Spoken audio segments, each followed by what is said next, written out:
Can I tell you how much I love this week's podcast guest? She has been involved in so many different successes that I have had in my life, and I attribute her belief in me in where I am today. So please stay tuned. You are absolutely going to love this woman. We touch base on the fact of her marketing expertise as a city leader, about taking her entrepreneurship and how applying that to her new position, but most importantly, the need to dream, to visualize what can be in order to make it happen, and knowing that you need collaboration and creativity to get the things that we need done. Welcome to The Seed, cultivating growth and empowering women in business, brought to you by Dandelion-Inc. I'm your host, Lisa Resnick, and this podcast is all about connecting, developing, and supporting women in business. Join me as we explore tips and insights on leadership, business development, and social media strategies that can help you thrive. We'll also hear from amazing guests who share their stories and experiences, offering inspiration and practical advice for your entrepreneurial journey. So tune in, download, like, and subscribe. And remember, if you love what you hear, share it with others. Together, let's cultivate growth and empower women in business. Hey everyone, Lisa Resnick with The Seed for Dandelion-Inc. I am sitting with, in the podcast studio, somebody who I absolutely admire and adore, Stephanie Gilchrist. She is the economic developer for the city of Youngstown, what I like to call my hometown, but those that live in the city be like, listen, suburbanite, you need to move your butt here before you can claim that. But listen, I've been claiming it for how long? Since I met you. Yeah. Well, you got to think, number one, when I lived in D.C., when people asked me where I lived, do you think that well, number one, at that point, when I moved away, it was Boardman. So do you think people would be like, Boardman, Ohio? No, you say Youngstown. Yeah. You say Youngstown. So that was about 16 years of my life. And before that, I went to Youngstown State University, and I went to Cardinal Mooney. All that reside in Youngstown. You're correct. Yeah, so there. You're right. Because I'm one of the ones that give you a hard time. Yeah. About it. Your zip code. Where's your zip code? So yeah, I get it. I definitely eat a lot more in Youngstown. Who doesn't? The best food. Tell you can't beat it at all. It's so good. It's so good. So Stephanie spoke at our Dandelion discussion that we host in person. Yes. And she was our month keynote speaker in May. And we talked about how Stephanie can be a bit of a glutton. She is an entrepreneur, a very smart businesswoman. No. You are. Thank you. And so humbling. She has also worked in the nonprofit world. Mm-hmm. And I don't miss that at all. And now, now you are working to scale a city that, quite honestly, has had its trials and tribulations since the 1970s. Absolutely. But we also see its potential. Yeah. That's the beauty of Youngstown, is that we don't stop. You know, we have so much grit that when people say, I like how Detroit says it, like, people keep saying you're coming back. We never left. Oh, yeah. You know, and I love that. That Youngstown, the same thing. Like, you know, we were the greatest when it came to steel mills, and we were this, and we were. I don't like that we were. We still are. Well, I wish we would stop talking about steel mills. Yeah.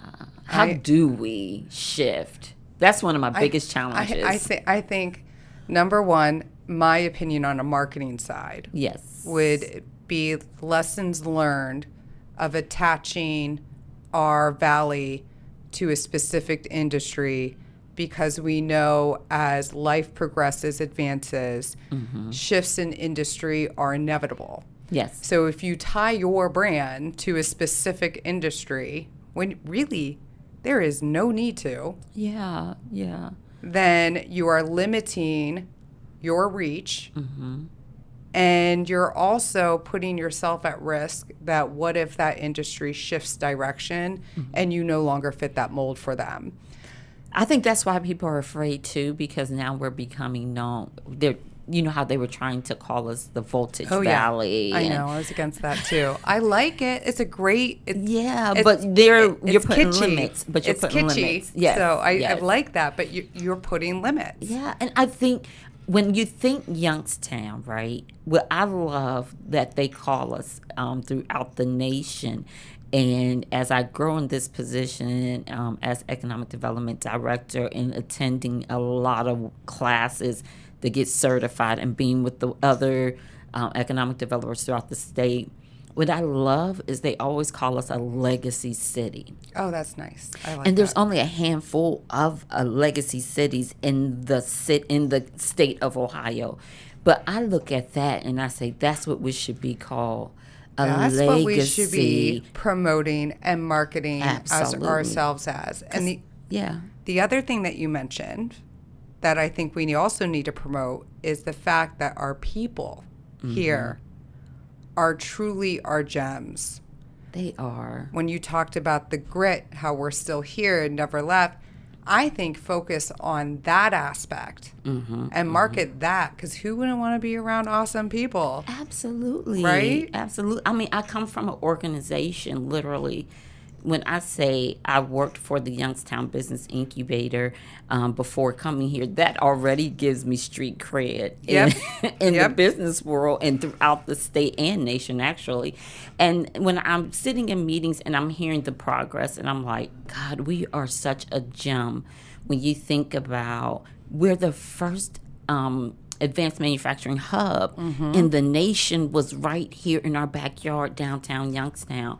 And when you think about just the legacy that you have with the family names, if we started naming names, which I don't want to do, but if you start naming names in this community, these are legacies that started small entrepreneurs that grew their businesses. That's right. And now they're billionaires and multimillionaires, but they started right here. It's one guy in particular that I love to hear his story. His house is the baddest house I've ever seen. I just can't even. Sometimes my husband and I would just drive back there just to look at it and dream. Okay. But to know that he started out, to hear his story, like I grew up on the south side of Youngstown. Drove a green Pinto and da-da-da. And then I started a business with so-and-so. And then voila. And their business just grew and they sold it for a crazy amount of money. But that is the story of Youngstown. That's who we are. That is who we are, and that is a lot of our dreams, right? To build something, to build it up to a point that we can give it on to somebody else to let it fly even further. Absolutely. That's why it's legacy. That's why Youngstown is a legacy city. And Youngstown, and we joke about it, but it is the truth. If you say Youngstown, I could put Youngstown 44512. It'll still get to you, right? 100%. Yeah. You're so I could put correct. a different zip code on that could be Bourbon, Poland, Canfield. But if I have Youngstown on it, that is going to be, you're going to get the mail. 100%. So Youngstown as a whole, people have to understand that even the ones that may not live in the proper city, proper limits or whatever, but they live in the suburbs, grew up in the city. Their businesses started in the city. And so we are a legacy because it's generational. Look at the Wing Foundation. Oh, yeah. How generational is that? Very right? generational. Not only do we now have an amphitheater sitting there on the property in which you once housed the steel mill, but then you have a foundation that is still going from generation to generation and giving back to this community. That's who we are. Yes. You know, we are the ones that will say, okay, we got kicked, but guess what? We're going to figure out a way, and how do we help the next person coming up? You're also talking about situations and phenomenal accomplishments that it wasn't being stuck on what we were. It was looking at what opportunities that we have in front of us to take advantage of. Absolutely. So I love that. Now, I have to ask, Yes. with all of your expertise and knowledge, with the Youngstown Business Incubator, which is also an extraordinary highlight that we have in our community, but now also as the economic developer for the city of Youngstown, for all those businesses out there, all those entrepreneurs that are looking at the brick and mortar, or even if they're in the digital space, but kind of don't really like working from home 24/7. What are some things that a city looks for, or what advice do you have to give to those that are looking to sign a lease agreement? Yeah. What are the things that you look for in that aspect, and what are the things you want to warn people before they sign off on whatever that term is that they are going to sign off? Reading is fundamental, so make sure you read that agreement. Please read the agreement. But don't just trust in people. No, and sometimes we get we're afraid because when I say consult someone in the legal field, get an attorney, a business attorney, folks are like, oh my gosh, the dollars. No, you don't understand the money you could potentially lose by not doing that. It's true. It's better to invest up front in It's that. true. So I think that is the biggest thing. But if I could, Lisa, just the vision I could see for Youngstown, and we're working on a strategic plan.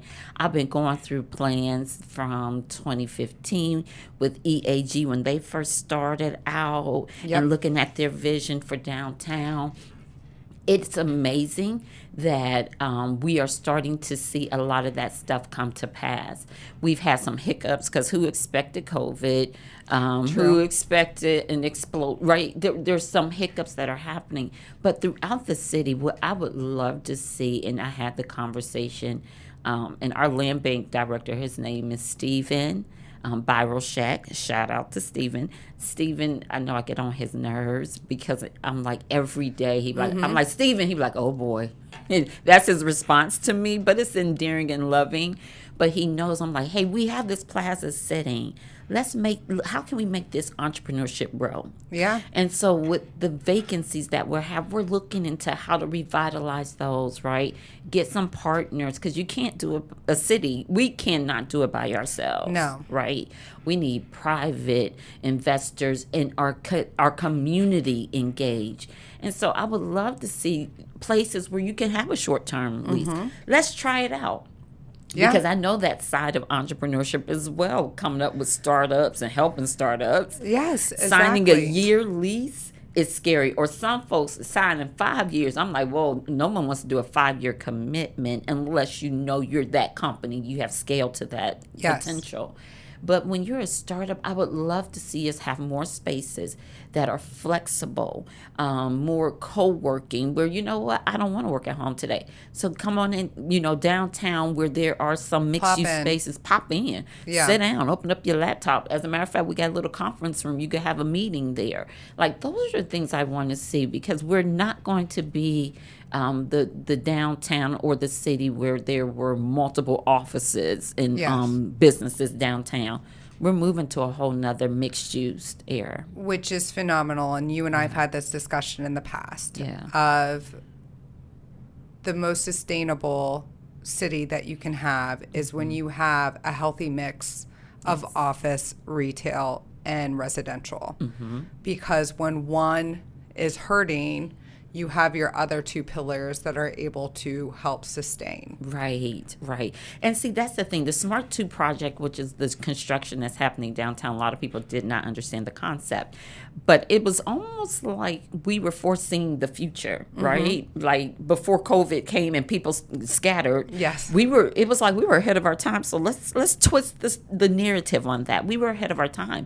And what we want to see now is a residential, retail, and business district. So we don't want you to be able to have 50 parking spaces in front of a building. Park in a lot, walk downtown. Well, you know I'm into that. Yes, we all should be, right, to become a healthier community. Yes. But we should be walking. And then my dream is I would love to, let's go eat here for lunch. And then next door, let's go shop and support this local store. And then let's go here to get some ice cream. And let's go here to get dessert, right? Yes. That's what we want to see. And guess what? And then I'm going to take the elevator in the tallest building or the building next door to go to my apartment.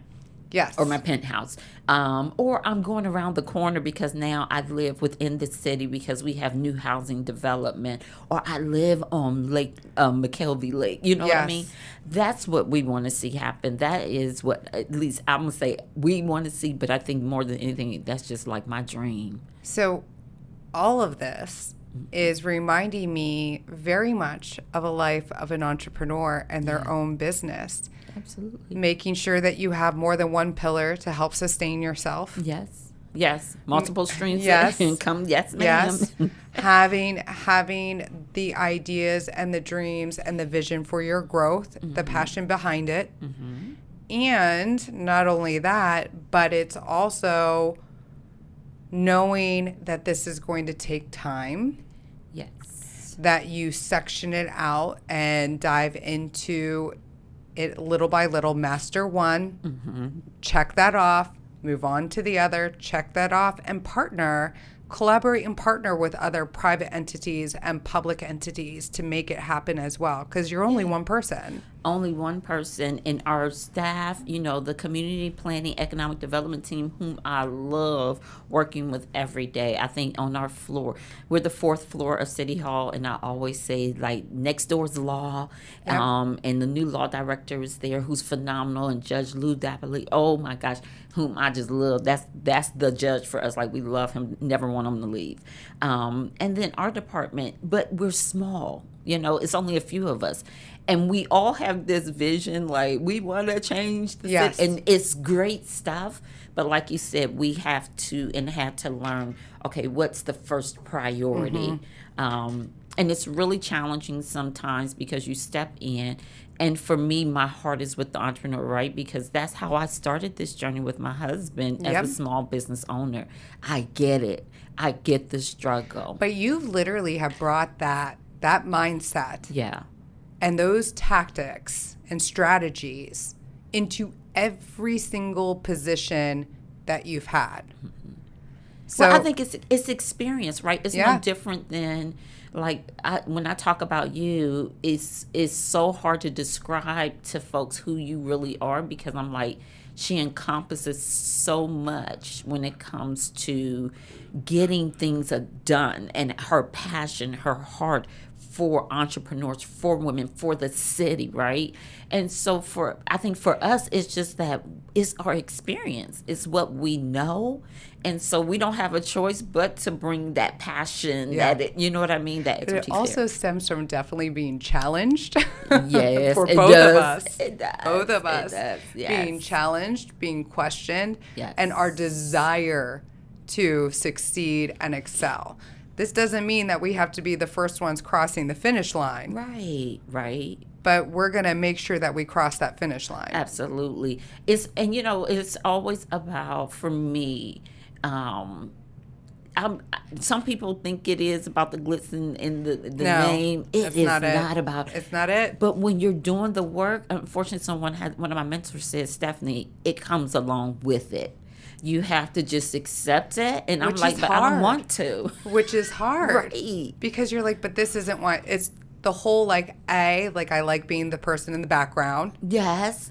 Making things happen for other people and having them shine as bright as they can. Absolutely. So don't shine the light on me, because I want that light to be on them. But the light gets shined on you all the time. Because, again, the work, your love, your passion for it. I know. I talked to so many women. I mean, come on. Where we were a couple weeks ago. Was it 2 weeks now? Last week. We were together. I mean, it was Lisa. Lisa helped us. Lisa. And you're like, no. And I'm like, they're like, no, it's you. But you get it. Same thing. Same thing. It's we look at it as like we might be part. We're a piece of your puzzle. Yes. That's it. And like we're there along the way. But it's you, girl. Like you, like take credit for what you've done and what you've accomplished. Because if it wasn't for you, I wouldn't have what I was doing with you. Yeah, absolutely. I think empowering other people is the best part of my work and my job that I do. And I hate saying job because it's really like my call, my purpose in life. Yeah. It is really gone, and I said it to someone, like every time I go in, it's like I have to go in to clean up. I'm the fixer-upper, right? And it is that case in some scenarios that you're going in because you want to make something better than you found it. In some situations, it's not that it was bad. It's just that how do we grow, right? It's nothing worse than feeling stuck. You know, I hate when my car gets stuck in with snowstorm for us here. Yes. And I'm like, man, but I got all-wheel drive. You can do this. Go. And I'm stuck, and I know I have the power to go forward. Yep. And I think that for a lot of us, and for me, I was just saying that today, there's nothing worse than feeling stuck. And I think that's some things our city has felt for so many years. Who was the politician that said, we're not making this political, y'all, but like, who was the politician that said, if it's not broke, don't fix it? What was it? Like, who said that? Or is it keep it? I don't want to name names because then I become. If it ain't broke, don't fix it. I think I'm messing this up, but it was a presidential candidate. Yeah, that's what I was going to say. Had it been in the 90s, I want to say, because it wasn't. I don't believe it was any time recently. But if it ain't broke, don't fix it. Sound like something that would be said recently to some folks. But like a part of me is like, if it ain't broke, don't fix it is only one part. Yeah. Like, you're right. Don't fix what's not broken. But that doesn't mean to not grow. Yes. At the same time, because what you're not fixing that's not broken is going to eventually become obsolete. Absolutely. Not just that, but sometimes even though, like, our dryer just broke upstairs. Like, it's not giving me the heat, right? Yep. So if it's not broke, don't fix it. I can't go with that attitude. I still had to make sure that we are prepared with the proper coverage so that when it does break, right, I could just make a phone call and pay a $50 deductible and you can fix it. And I think that for us, is if it's not broke, don't fix it. But that doesn't mean like our infrastructure is old and we know things are old. So we still need to pay attention. Exactly. And be prepared for the inevitable. And if it's not broke, don't fix it is also good. But it's nice to sometimes go in and renovate your house. Yes. You know, my kitchen might not be broke, but I want a new kitchen. One thing is true, and which will never change, is change. Yeah. It's always inevitable, right? It is. Change happens when change happens, is what someone said. And I was like, wait, what? And which then is all the time. Right, which made sense. Like, change happens when change happens. Yeah. And it is. It's every day. Every second of the day. You never know what you're going to get. No, you don't. So you touched on the fact of the barbershop. Yes. So I think it's very important for people to hear, because this is part of your expertise and this is part of your credentials of how you are where you are now. Mm-hmm. So talk about the naysayers out there, all those people that were like, no, this isn't going to happen. You aren't going to be able to make it. And because you were also really innovative in your thoughts of starting that business, because it wasn't just your standard barbershop. It wasn't. You know, when my husband and I got together at a young age, again, we were married. I was 17, he was 18, and I was still a senior in high school, and he had just graduated. But he was cutting hair. And so it was just like, well, this is going to be our life, so let's make the best of it. And in doing so for my journey with him, and again, I share all the time, my identity was wrapped in him. And then I just started using my brain because I knew at this point, like, I had a baby, so going to college was out of the question. He was cutting hair. How are we going to afford, just so many things you don't know as a young person.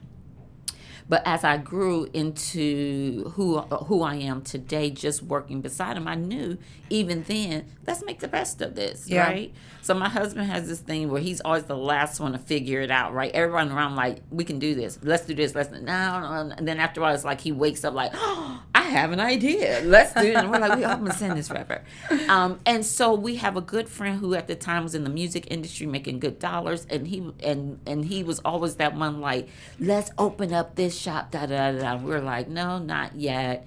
And then finally it came to a point where we had an opportunity that 5 years later, the building was still there. And my husband was like, you know what, we should buy the building. I'm like, it's only $10,000. We should, on the south side of Youngstown. And so we ended up purchasing that building, and I learned a lot in that process because I had to get SBA loans. So I did all the back work for it to renovate it. It was a veterinarian clinic. How hard was it to go through SBA? Girl, because of who, it was not as challenging as it is now. Okay. Because this was back in 99, 98, 99. Oh, yes. So, paperwork then was like, sign your name. Sign your name and you're good. Pull your credit, you're good. Yes. So it was a little different. And then at the time, we had bankers who were very hands-on and clients who helped us through the process. And they really stepped us through. But even then, they were trying to push us to go larger in like our borrowing amount, right? And they, well, now they they make more. Yeah, right. But also now I know like we should have done what a lot of them said, line of credit. Like we weren't thinking renovations and stuff like that. No, you were thinking. We were young. Less money owed. Yes. The better. The better. The better, because the more money owned, of course, the greater the risk. Absolutely. And it still is a risk. I mean, we own the facility. We've been there for 25, 30, almost 30 years, something like that. 25 years. I've been married 31, so I think we've been here 25 years. And, it's still a risk. Yeah. It still is a risk being in business, but being the first to open up a barbershop and beauty salon with the nail tech and massage therapist in one area, State Board was scratching their head like, how do we license you? And so we had to initially have separate license and all of that stuff. So it was fun. Yeah. Making them scratch their head and being innovative in that capacity. And for me, that's when I realized it's trailblazing. It's trailblazing. It is. And so, needless to say, that began my journey. And it was some work. It was work. But we made it through. I learned a lot and then decided, let me go to Washington and study business. Let me get legit with this. And then eventually got master's. So that is actually a really good question. So one of the hot topics that is often stated is the value and the worth of going to universities. Yeah. Especially you who already started off in business and quite honestly at that point could have guest hosted a class for someone at the university because of your experience that you're bringing to the table. Right. Because there is. I love professors. They are absolutely phenomenal. But there is a difference between those that do and those that teach. Yes. And that is, there's the academia. That's the reason why they're in academia. I remember the political science professors constantly being like, oh, yeah, sure, you can talk about politics. Sure, you can, but have you ever run for office? Right. So I get it. Like, I get where people are coming from. With that being said, do you still see a significance as somebody who was an entrepreneur, successful, then going into the university in the same field that you were already working in? I advise a lot of times not to do it. For me, I love school. That was just who I am, and I always wanted, like, now I'm taking classes, and whatever I'm in, I need to learn more of, so I can become more knowledgeable.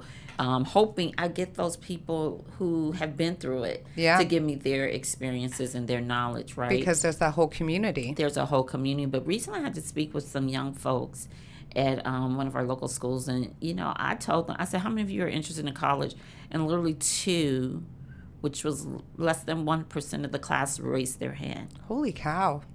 And it's a different time. Yeah. I said, wow, this is not good. I said, okay, that's good. In the sense, like, because already you're not going to college.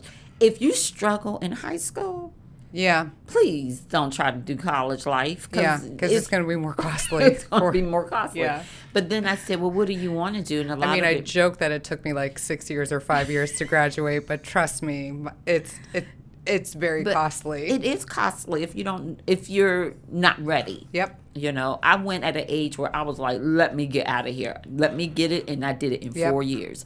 And so I feel like, for me, my Again, message. it's because you're way more mature. Like, you were a business owner. You knew. Right. I had a family. I already knew. I wasn't playing. But that was the thing for me, too. If you already are doing the work, then don't even, some things are great to know, but you have some people teaching classes now, like, Valley Partners offers classes, YBI, MBAC. It's just so many different things you can do now just to get the knowledge that you need to get through those seasons. Yes. I'm an advocate of university life, and having the growth mindset instilled in you of the constant learning, the academia portion, the community side of things.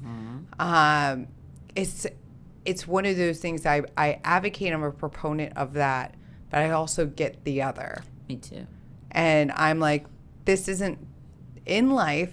You have not just a fork in the road. Yeah. You are sitting there staring at all these winding roads, like you're looking at a Dr. Seuss book, the places that you'll go. Yeah. Yes. And you're like, which way am I going to go? And whatever, you choose the way that is best for you. And Absolutely. And that's really what it comes down to. But you also need to know what's best for you and learn about yourself and what your goals are, what you're thinking about doing. That part there is what's key. That whole reflection thing, you need it. That, let's face it, I don't think I did when I was like 17, 18.